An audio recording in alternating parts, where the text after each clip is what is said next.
Hello dear students. Today our theme is about the risk management process. So what is the risk management process? The risk management process consists of a series of steps that, when undertaken in sequence, enable continual improvement in decision making. Steps of the risk management process. Step 1. Communicate and consult. Step 2. Establish the context. Step 3.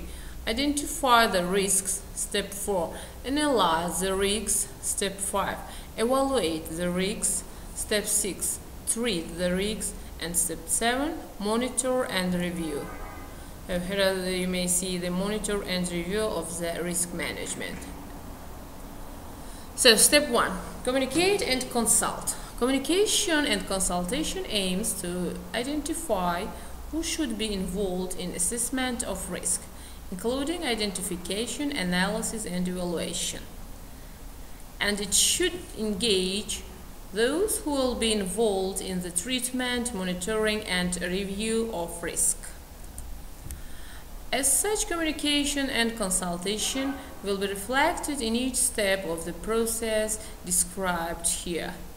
As an initial step, there are two main aspects that should be identified in order to establish the requirements for the remainder of the process. These are communication and consultation aimed at A.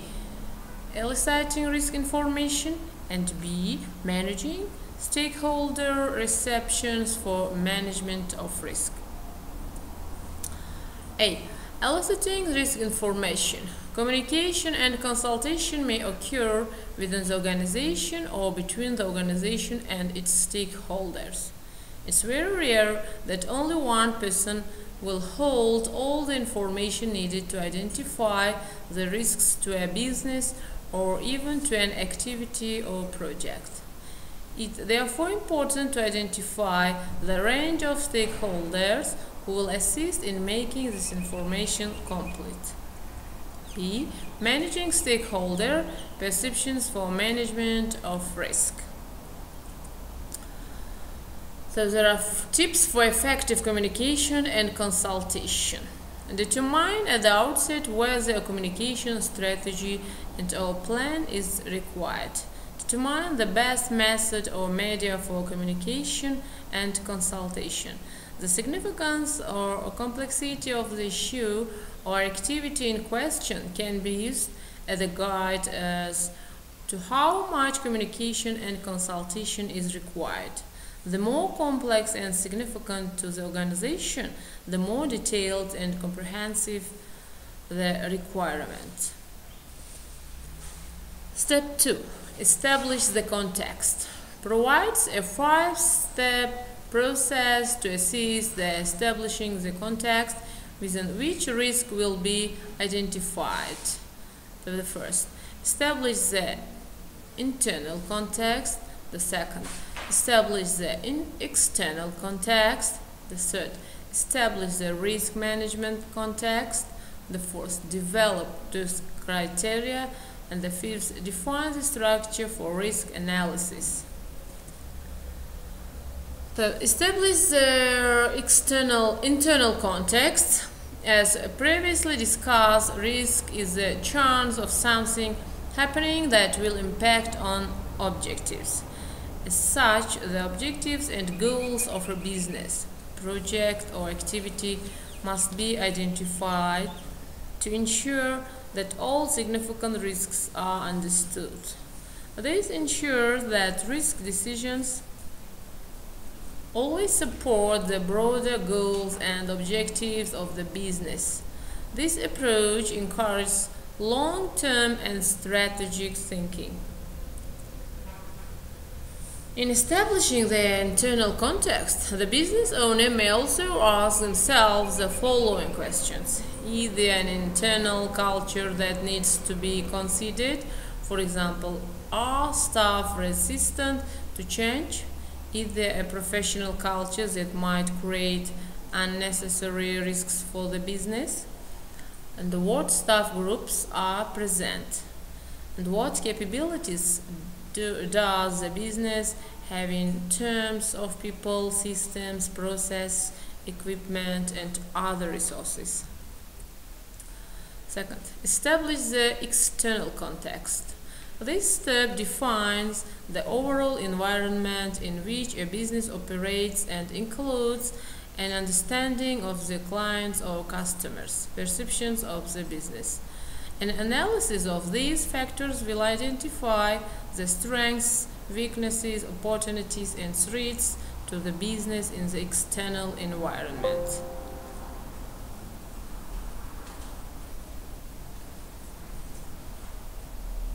So, a business owner may ask the following questions when determining the external context. What regulations and legislation must the business comply with? Are there any other requirements the business needs to comply with? What is the market within which the business operates, and who are their competitors? Are there any social, cultural, and political issues that need to be considered? Here are tips for establishing internal and external context. So the first, determine the significance of the activity in achieving the organization's goals and objectives. Define the operating environment and identify internal and external stakeholders and determine their involvement in the risk management process. The third, establish the risk management context. Before beginning a risk identification exercise, it's important to identify the limits, objectives, and scope of the activity or issue under examination. For example, in conducting a risk analysis for a new project, such as the introduction of a new piece of equipment or a new product line, it's important to clearly identify the parameters for this activity to ensure that all significant risks are identified. So there are tips for establishing the risk management context. Define the objectives of the activity, task, or function. Identify any legislation, regulations, policies, standards, and operating procedures that need to be complied with. And decide on the depths of analysis required and allocate resources accordingly. Decide what the output of the process will be. Example, a risk management job safety analysis or a board presentation. The output will determine the most appropriate structure and type of documentation. And the fourth, develop risk criteria. Risk criteria allows a business to clearly define unacceptable levels of risk. Conversely, risk criteria may include the acceptable level of risk for a specific activity or event. In this step, the risk criteria may be broadly defined and then further refined later in the risk management process. So the tips for the developing risk criteria are the following. Decide or define the acceptable level of risk for each activity. Determine what is unacceptable and clearly identify who is responsible for accepting risk and at what level. The fifth, define the structure for risk analysis. Isolate the categories of risk that you want to manage. This will provide greater depth and accuracy in identifying significant risks. The chosen structure for risk analysis will depend upon the type of activity or issue, its complexity, and the context of the risks. Step 3. Identify the risks. Risk cannot be managed unless it's first identified. Once the context of the business has been defined, the next step is to utilize the information to identify as many risks as possible. The aim of risk identification is to identify possible risks that may affect either negatively or positively the objectives of the business and the activity under analysis. Answering the following questions identify the risk. For example, what can happen, how can it happen, or why could it happen, like this. There are two main ways to identify risks. The first, identifying retrospective risks. Retrospective risks are those that have previously occurred, such as incidents or accidents. Retrospective risk identification is often the most common way to identify risk and the easiest.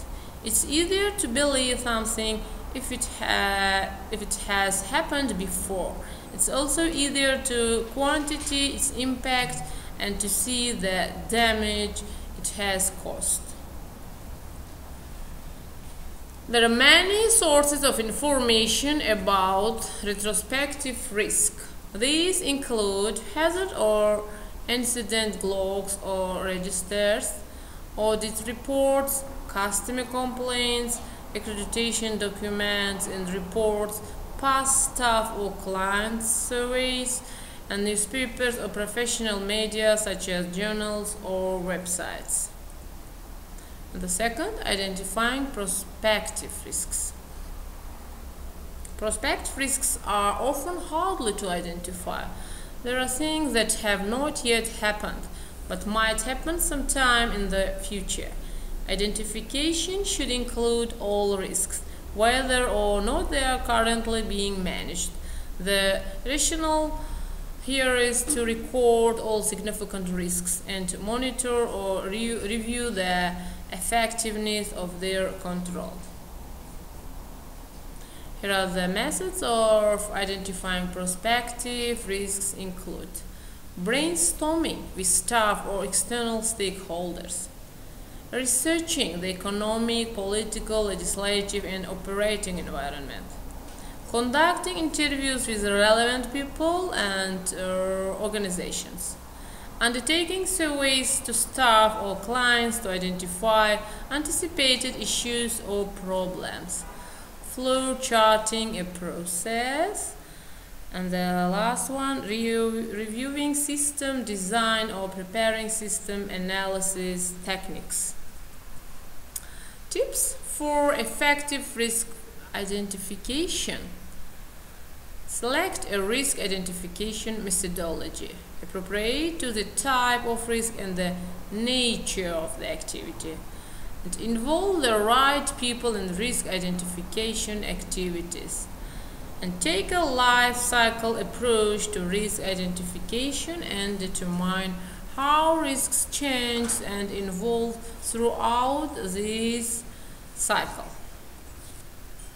Step 4. Analyze the risks. During the risk identification step, a business owner may have identified many risks, and it's often not possible to try to address all those identified. The risk analysis step will assist in determining which risks have a greater consequence or impact than others. What is the risk analysis?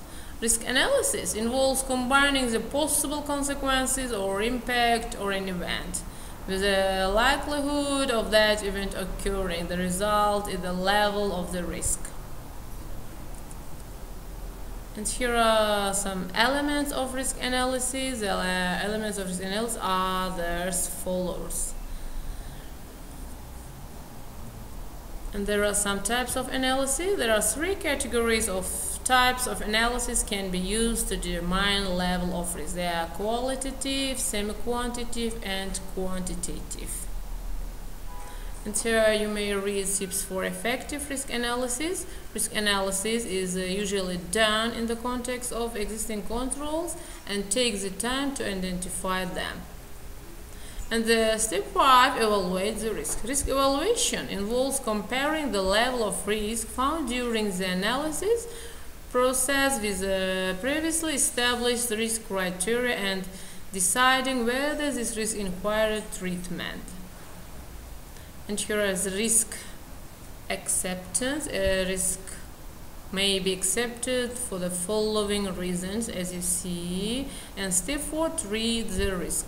Risk treatment is about considering options for treating risks that were not considered acceptable or tolerated at step 4. And here are about options for risk treatment and tips for implementing risk treatment. And the step 7, monitor and review. I think you get more information about risk management, and thank you for your attention.